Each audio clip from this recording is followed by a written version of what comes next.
All right, it's time to do the demo of the Keurig K Mini. So excited about this, unbox this thing, and the first thing you'll notice is just how thin it is. It's 4.5 inches.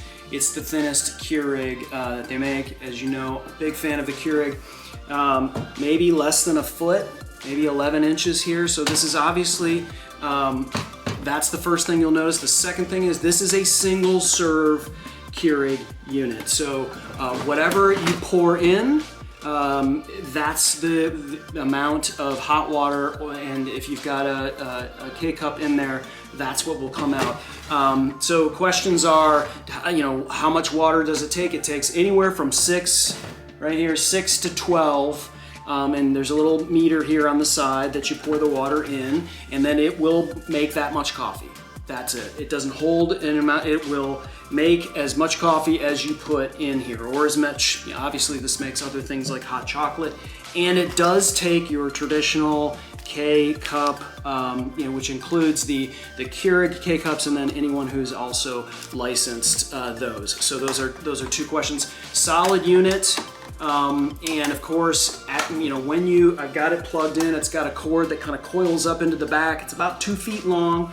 The cord is. When you close it, it's gonna power up when it's got the K cup in there, and then if you've got water in that, it'll go from there. So we're gonna fire this thing up. One other thing I'm gonna tell you that you should know is it will also fill a travel cup. So maybe if you have this somewhere in your home and you just want a cup of coffee to take with you with a travel cup, the way to do it, and a lot of Keurigs have this, including the Mini, and that's this tray here at the bottom. And so if you've got your traditional sort of coffee cup, it won't fit in here, but what you do is you take your lid off, and even though it still won't do that, but what you do is you take this right here and pull that out, and this is the drip tray, so careful, don't tip that, and also put that back. When you do that, and you'll be able to slide it right underneath and be able to get a cup of coffee in your travel mug, and you put your tray right back on. Really cool color, dusty rose. Looks like pink to me, Keurig. But in any event, I thought we'd make a cup of coffee, and how about a 12-ounce cup of coffee? So I'm gonna turn this to the side so you can kind of see how the filling of the water works. So you basically, let's give you a peek into here. And you see, you fill this up, the water goes down through here. It will suck the water through there as much as there's in there. It'll leave a little drip or whatever in the top. So I'm just gonna fill it up to the top for 12 ounces. You can see it filling up here. Close that lid. And so you can see the delicious coffee. Instead of a ceramic coffee mug, I thought I'd just get a glass and we can kind of enjoy the visual that is the coffee coming out. And you probably have seen this before, but as I tip it and spill a little bit of water, no big deal, is that it is flat.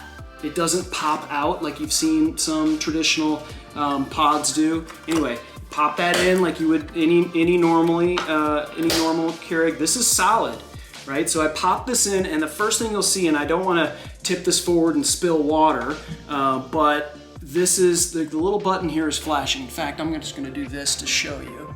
And so now you see this flashing, right? This thing's powering on. And so you just hit that button and you can hear it already starting to move. And so one of the other things that I've noticed about this is that, I'm gonna move this here so you can see that coffee coming out.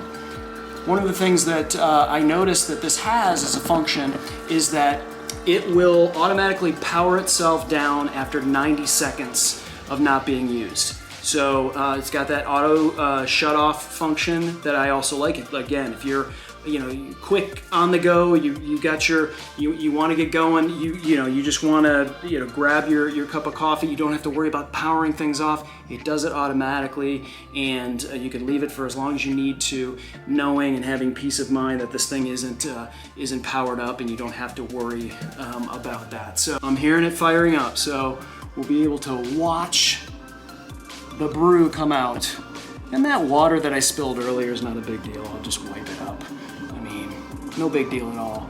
I just love the sound of a Keurig as it's heating up, because then you know the good stuff's coming. And I don't know if you can hear that. We'll give you another visual while that's kind of getting ready to make its way out. You can see here, let's see if I can give you a visual of the cord in the back.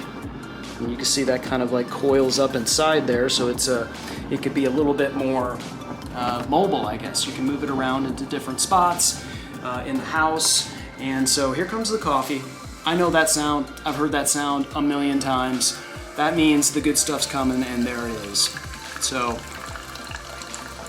oh man, that smells good. It's actually like a perfect time of the day for me to have a cup of coffee to kick things into gear for myself. And so you just know that cup of coffee coming out is going to be great.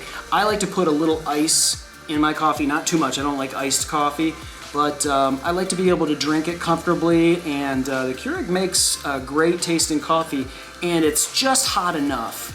But I like it. I like mine a little bit cooler, so I put a little ice in there. So I can't wait to put some ice in there and have this delicious cup of coffee, which was 12 ounces. That's probably why it took a little bit longer than expected on that. But it's, oh, that's the sound that you know it's ending, right? That little whoosh, and there we go.